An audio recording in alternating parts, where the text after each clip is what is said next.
রূপকথার জীবন পরীমনির। ঢাকাই সিনেমার জনপ্রিয় অভিনেত্রী পরীমনি। তিনি বর্তমানে ঢাকাতে নেই, উড়াল দিয়েছেন কক্সবাজার।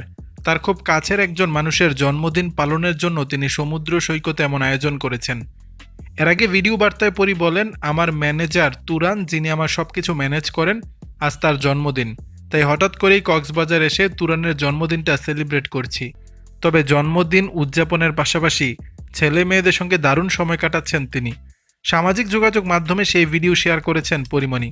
ক্যাপশনে লিখেছেন, এই এক রূপকথার জীবন আমার, আমার ডানা দুটো, আমি তোমাদের নিয়ে পুরো পৃথিবী উড়ে বেড়াবো দেখো। ভিডিওতে দেখা যাচ্ছে পানির মধ্যে সন্তানদের সঙ্গে খেলছেন অভিনেত্রী। মেয়ে পানির দিকে তাকিয়ে মাকে সঙ্গ দিচ্ছেন, এদিকে ছেলে রাজ্য মায়ের পিঠে বসে বালি দিয়ে আনমনে খেলেই যাচ্ছেন। মুহূর্তটি গানে গানে উপভোগ করছেন পরীমনি।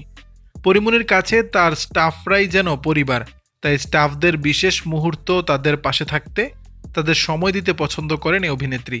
বিশেষ আয়োজনে ম্যানেজারের জন্মদিন পালন করার পর সেখানেই দুই সন্তানকে নিয়ে কক্সবাজারের সৌন্দর্য উপভোগ করছেন অভিনেত্রী।